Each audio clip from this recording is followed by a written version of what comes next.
आने वाले वर्ष में आप क्योंकि बिहार की राजनीति पर कदम रखे हैं, लेकिन आने वाला वर्ष जो है 2024 में लोकसभा चुनाव है, तो उसमें आपकी कोई भूमिका होगी। और दूसरा है कि जो अभी वर्तमान में राजनीति है वो गठबंधन को लेकर के है, तो क्या ऐसा कहीं दिख रहा है आपका कि किसी के साथ आप इलाज भी कर सकते हैं बिहार की राजनीति में? पहली बात आप ये समझिए कि जब मैंने पदयात्रा शुरू की उसी दिन ये बताया है कि दल तभी बनेगा जब मैं करीब करीब पूरा बिहार पैदल चल लूंगा। तो लोकसभा से पहले तो अभी हम आधा बिहार ही कर पाए हैं, 2-4-5 जिला और कर लेंगे।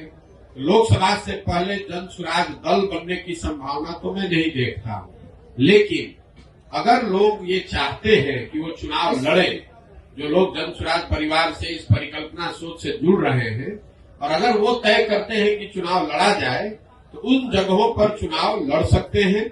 लेकिन जो चुनाव लड़ेगा वो निर्दलीय के तौर पर लड़ेगा। जन स्वराज परिवार या हमारी सोच या हम लोग के पास जो भी व्यवस्था है उसकी मदद करेंगे, लेकिन ये निर्णय विशुद्ध तौर पर उन लोगों का है जो जन स्वराज से जुड़े हुए हैं।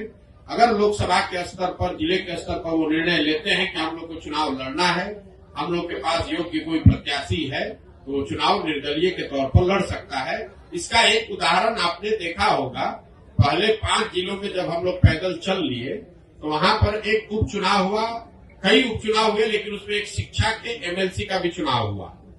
तो लोगों का ऐसा मानना था कि चूंकि हम लोग शिक्षा पर इतनी बात कर रहे हैं तो शिक्षकों के एमएलसी के चुनाव को हम लोग को लड़ना चाहिए।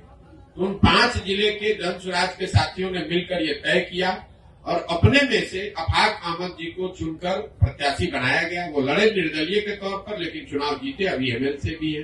तो लोकसभा में ये संभव है कि जन स्वराज के जो साथी जिन जिलों में हम लोग पदयात्रा कर चुके या जहां पर वो संगठन बन गया है, वहां पर अगर वो तय करते हैं कि चुनाव लड़ना है, उनके पास उनकी नजर में कोई योग्य उम्मीदवार होगा तो उम्मीदवार निर्दलीय के तौर पर लड़ सकता है।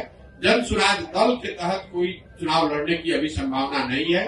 दल तभी बनेगा जब मैं पूरे बिहार की या ज्यादातर बिहार की पदयात्रा पूरी कर लूंगा। दूसरा आपने कहा गठबंधन की, तो कोई संभावना नहीं है, इसको लिख लीजिए बिल्कुल बोल्ड शब्द में। ये जन स्वराज की जो पूरी परिकल्पना है, इसमें कोई गठबंधन की संभावना किसी तरह की, किसी दल किसी व्यक्ति से है ही नहीं। ये नई व्यवस्था बनाने की बात है।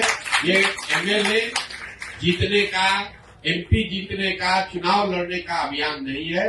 बिहार में व्यवस्था परिवर्तन के लिए इतना बड़ा संघर्ष हमने शुरू किया है।